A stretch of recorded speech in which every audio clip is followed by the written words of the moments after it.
Transporteurs, loueurs, équipementiers, constructeurs carrossiers, acteurs de la chaîne du froid, nos régions ont du talent. La filière du transport et de la logistique du froid joue un rôle majeur dans les Pays de la Loire, dont l'activité agroalimentaire représente 12 milliards d'euros de chiffre d'affaires et plus de 50 000 emplois. C'est pourquoi la rédaction de Froid News a décidé d'aller à la rencontre des hommes et des femmes qui animent la filière. Pour ce premier épisode, nous nous sommes rendus dans les Pays de la Loire. Notre première étape nous a conduits dans le département de la Sarthe, à l'Étoile routière.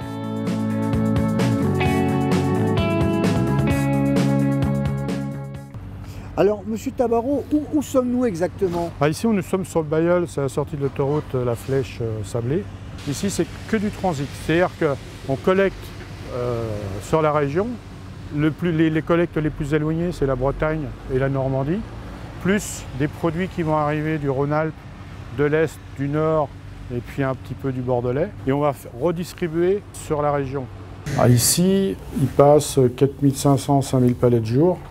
Et en minimum, on a un peu plus d'une centaine de véhicules qui vont partir d'ici. Et en période de pointe, on peut monter à 120, voire 130. Et au total, vous avez dit combien de colis dans une journée? Ici, on passe les 260, 280 000 colis. Toutes les réceptions vont se faire un peu plus loin, là, sur la droite. On a une dizaine de portes en réception. Au total, la plateforme a 48 portes. Et toutes les autres portes servent aux expéditions. Il y a des produits carnés, de la volaille, parce que c'était notre première activité, ça l'est toujours. Beaucoup de produits laitiers aussi. Et puis après, tout ce qui est plat cuisiné, des produits de 4e et de 5e gamme.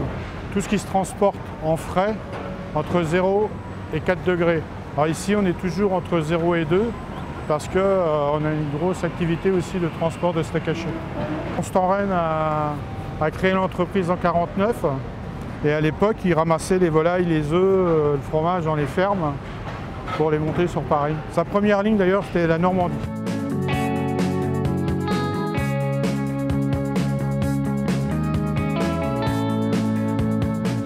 Nous avons quitté le département de la Sarthe pour nous rendre à Ancenis, près de Nantes. C'est ici, au siège historique de Manitou, que le groupe a organisé les Logistic Days, une occasion de présenter les nouveaux engins de manutention, en particulier pour les métiers du froid. Le but de cette journée, c'est de cibler des clients et des prospects, utilisateurs de matériel, en rapport avec nos produits et de bien déterminer les produits à présenter par rapport à des métiers. Fort de l'expérience de journée dans le domaine de la défense, de l'environnement et du mining, il nous semblait important de faire cette journée ce qu'on a appelé Logistic Day. L'année a été bonne, hein, on a enregistré une croissance à 2 chiffres, ce qui est toujours sympathique. On en remercie bien sûr nos clients qui nous ont fait confiance, nos clients historiques, nos nouveaux clients pour permettre ce développement. La gamme Manitou aujourd'hui partout présente dans le monde nous aide à performer. L'équipement grand froid chez nous s'adapte donc sur nos chariots industriels. Alors la gamme magasinage avec les transpalettes, les gerbeurs, mais également la gamme de chariots électriques 3 et 4 roues pour travailler dans les entrepôts. Et également nos produits d'élévation de personnes avec la famille des nacelles électriques.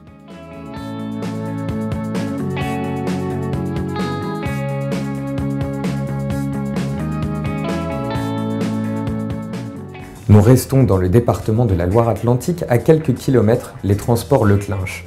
Transporteur spécialisé frigo, sa structure a su s'adapter aux nouvelles réglementations de Nantes Métropole et profite de l'implantation du nouveau mine pour développer son activité. Aujourd'hui, pour réussir, donc on a une flotte de 30 véhicules utilitaires répartis sur 2 structures. Donc les transports Leclinch basés à Pont-Saint-Martin à côté de Nantes, proche du futur mine. Et Frey Dispo, qui est une structure que nous avons rachetée en juin 2017 sur Saint-Gilles-Croix-de-Vie en Vendée. Donc les 2 structures sont vraiment spécialisées dans la micro-distribution de produits frais, principalement pour du professionnel vers du professionnel. Depuis quelques années maintenant, on travaille avec Nantes Métropole pour la distribution et les déplacements sur le centre-ville de Nantes. Et au 1er septembre, nous aurons obligation d'accéder dans Nantes après 11h30 du matin avec un véhicule propre, c'est-à-dire gaz ou électrique uniquement.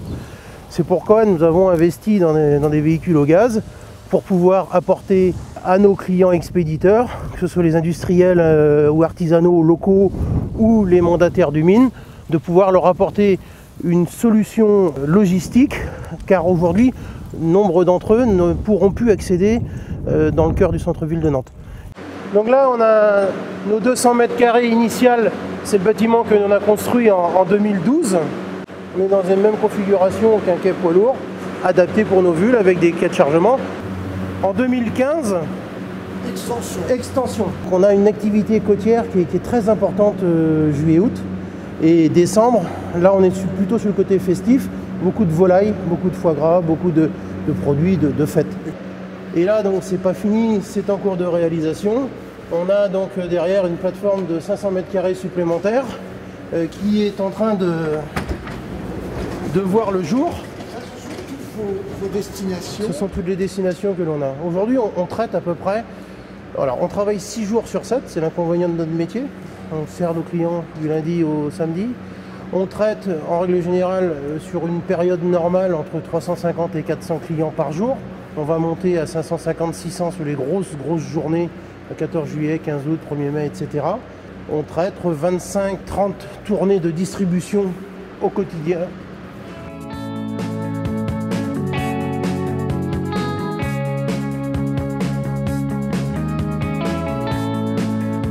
Nous avons repris la route en direction de Vertou, commune de l'agglomération nantaise. C'est ici que Froid et Services Atlantique est implanté, au plus près des acteurs de la chaîne du froid.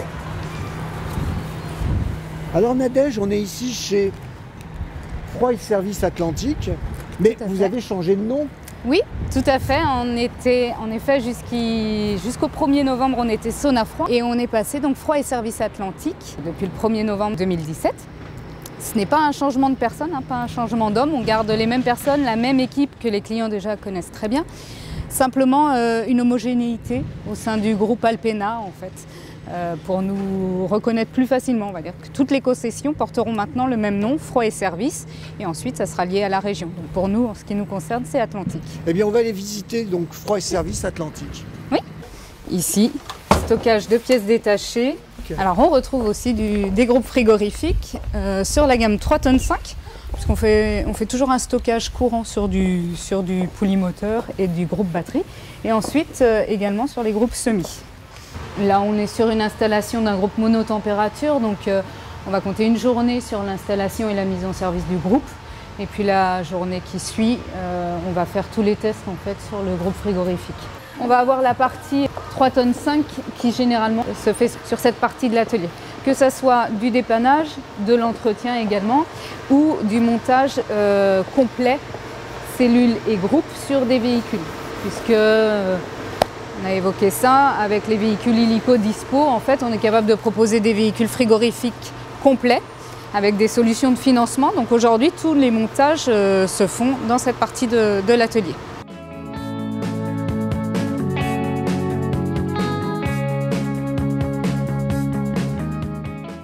Notre reportage continue en direction du Maine-et-Loire à la rencontre d'Antoine Distribution qui s'est implanté ici en 1999 à Cholet, au plus près des grands axes routiers. Alors ici, vous avez combien de personnes qui travaillent? Alors sur le site, on a 220 salariés qui sont ici présents, dont 160 conducteurs à peu près. Donc, et en administratif? Les administratifs, c'est donc 60 personnes en intégrant une quinzaine de manutentionnaires. Chaque jour, il y a combien d'ensembles semi-remorques qui transitent?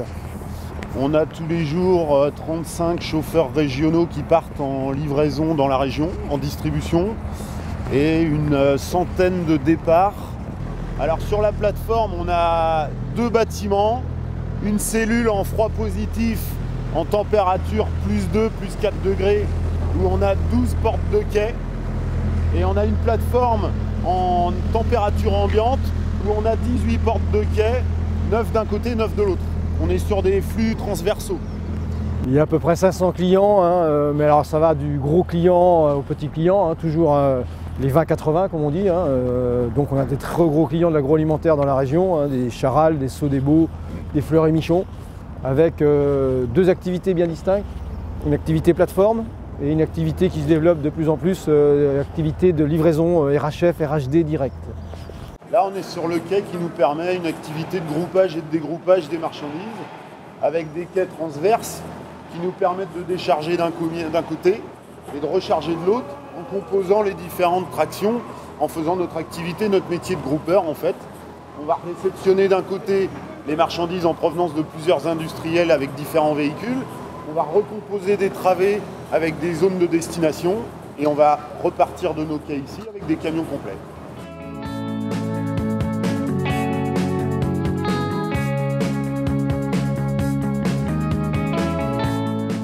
Nous roulons une vingtaine de kilomètres vers le sud pour nous rendre à la Petite Boissière, chez Obino Constructeur. Spécialiste de la carrosserie frigorifique, l'usine créée par le père est aujourd'hui gérée par les fils Eric et Hervé. Donc ici, nous arrivons dans l'atelier de fabrication des panneaux polyester. On a un carrousel de table qui tourne dans l'atelier, où on a une table qu'on voit là-bas qui est en préparation. Donc tous les panneaux qui sont faits ici, ils sont fabriqués sur des tôles en inox. Et donc nous faisons tous les panneaux à la dimension, sur mesure. On verra les cadrages, les tables sont cadrées ou autres.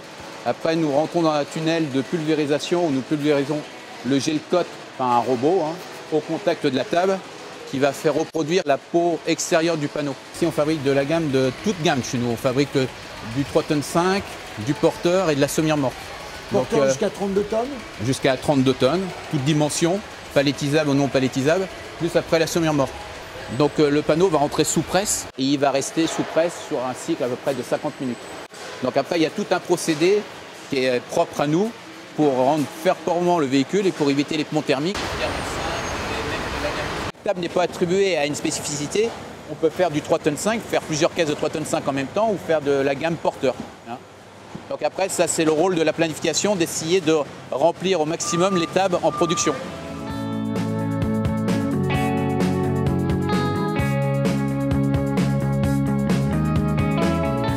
Pour notre dernière étape, nous nous dirigeons vers la Vendée et l'entreprise EDT, concepteur-constructeur de groupes frigorifiques. Alors ici donc sont construits tous les groupes de la gamme EDT, des groupes principalement électriques. Aujourd'hui, on a une dizaine de personnes qui œuvrent techniquement au montage et à l'assemblage de tous nos groupes.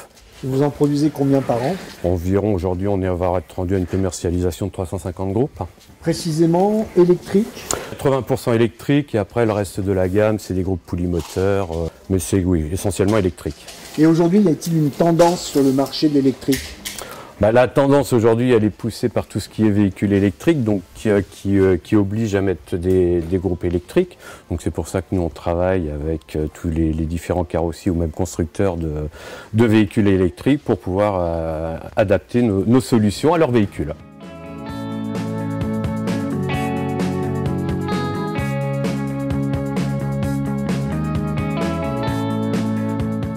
La route du froid s'achève ici. La rencontre de ces acteurs de la chaîne du froid nous ont montré que la région Pays de la Loire a du talent.